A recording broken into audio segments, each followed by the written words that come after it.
Good morning students, कैसे हैं आप सब। उम्मीद करती हूँ आप लोग अच्छे होंगे। आज आपकी वर्कशीट नंबर 24 आई है। पठन अभियान में मैथ्स की वर्कशीट है। ठीक है, तो आप लोग इसे अच्छे से लेबल कर लीजिए। हिंदी अपनी क्लास लिखिए, डेट डालिए, अपना नाम, अपने टीचर का नाम लिखिए। आज हम लोग पढ़ने वाले हैं प्लेस इन आवर कम्युनिटी। हमारी कम्युनिटी में कौन कौन सी जगहें होती हैं, चलिए पढ़ते हैं। चित्र पहली, दिए गए चित्रों को एक जैसा बनाने की कोशिश की गई थी, परंतु बनाते समय चित्र 2 में कुछ गलतियां हो गई हैं।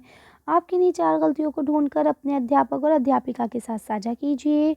तो चलिए हम लोग इन गलतियों को ज़रा देख लेते हैं। तो सबसे पहले यहाँ देखिए, आपको गलती दिख रही होगी, है ना। इसके बाद आप यहाँ देख सकते हैं इन जगह पे पेपर्स में गलती है। ठीक है, नेक्स्ट आप यहाँ इसके पानी को देख सकते हैं, गलती है।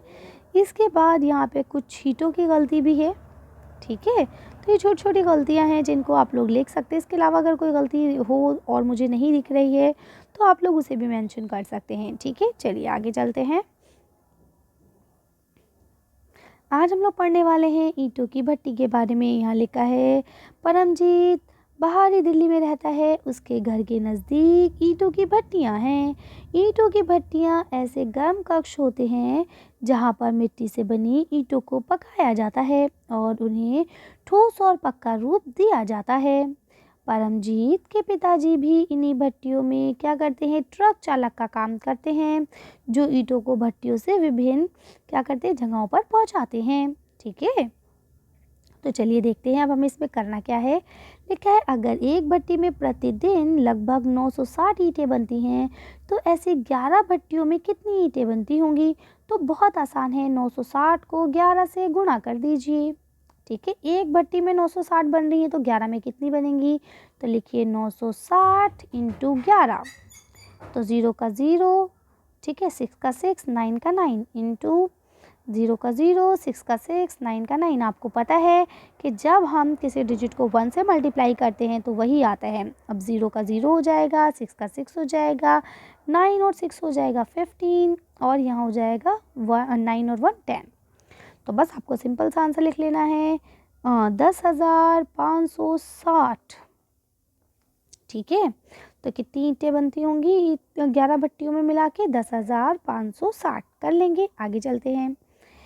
अब बोलते हैं कि एक सप्ताह में एक भट्टी में कितनी ईंटें बनती होंगी। तो देखिए, अगर 960 एक दिन में बन रही हैं तो एक सप्ताह में होते हैं 7 दिन। तो कर लीजिए, 7 को 0 से मल्टीप्लाई करेंगे 0 और 6 सत्ते होता है 42। तो यहाँ पे यहाँ से लगा 4 और 7 निम होता है 63। 63 और 4 कितना हो गया 67, 67। ठीक है, तो यानी एक सप्ताह में कितनी बनेंगी 6,720।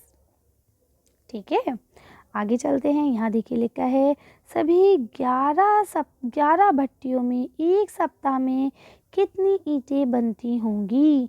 तो अभी हम लोग ने करा था कि 960 को जब हमने 11 से गुणा करा था तो हमारा आंसर क्या आया था, एक बार करके देखते हैं दोबारा से ताकि आपको याद हो जाए। ठीक है, तो हमारा आंसर आया था 0, 6, 15 और 10, यही आया था। यानी 11 भट्टियों में एक दिन में इतनी ईंटें बनती हैं।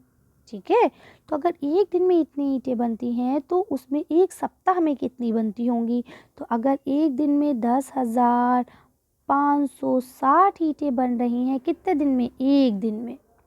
11 फैक्ट्रियों में एक दिन में अगर इतनी ईंटें बन रही हैं तो 7 दिन में कितनी बनेंगी, क्योंकि एक सप्ताह में तो 7 दिन होते हैं। तो 0 का 0 हो जाएगा, 7 छिंग कितना हो जाएगा, 7 छिंग 42, है ना। 42 का 2 हासिल लगा 4, 7 पंजे 35, 35 और 4 कितना होता है 39। यहाँ 7 को 0 बार पढ़ेंगे 0 आ जाएगा, +3 हो जाएगा और 7 1 जा 7। तो आंसर आया कितना 73,920। लिख लेंगे, कितना लिखेंगे 73,920। इसका आंसर क्या हो जाएगा 73,920। ठीक है, अब बोलते हैं, यदि एक ट्रक एक बार में 2,500 ईंटें ले जा सकता है तो ऐसे 60 ट्रक कितनी ईंटें ले जा सकते हैं। ठीक है, तो अगर एक ट्रक 2,500 ले जा रहा है तो 7 कितने ले जाएंगे, ये भी बहुत आसान है। 2,500 को 7 से मल्टीप्लाई कर दीजिए तो क्या हो जाएगा 0 का 0, 0 का 0, 7 पंजे 35, हाथ से लगा 3, 7 दूनी 14, 14 और 3 कितना होता है 15, 16, 17। ठीक है, तो यानी वो कितना ले जाएगा 17,500 ईंटें ले जाएंगे। ठीक, आगे चलें। अब देखिए यहाँ लिखा है ईंटे से मिलती जुलती आकार वाली किन्हीं दो वस्तुओं के चित्र बनाइए। तो अब ईंटे से मिलती जुलती आकार की क्या चीज़ें हो सकती हैं? आपका मोबाइल हो सकता है, ईंटे जैसे ही आकार का होता है ना, रेक्टेंगल ही तो होता है जिसे हम लोग बोलते हैं आयत, है ना, आयत जैसा आकार ही तो होता है आपके मोबाइल का भी, इसी शेप का ही तो होता है आपका मोबाइल। आपका ज्योमेट्री बॉक्स भी ऐसा ही होता है, आपका कार्टून भी इसी तरह का होता है। ठीक है, जो वो बॉक्स में हम लोग सामान रखते हैं, तो ये सब ईंटें जैसे ही शेप के होते हैं, बस क्या है कुछ बड़े हैं, कुछ छोटे हैं, कुछ मोटे हैं, कुछ पतले हैं। ठीक है, तो आप किन्हीं दो वस्तुओं की चित्र बना सकते हैं। चलिए, तो आज की वीडियो को हम ये खत्म करते हैं। आज की वर्कशीट में बस इतना ही। अगर आपको हमारी वीडियो पसंद आई हो तो प्लीज़ इसे लाइक और शेयर करें। अगर अभी तक आपने हमारे चैनल को सब्सक्राइब नहीं किया तो प्लीज़ हमारे चैनल को सब्सक्राइब करें। Thank you for watching.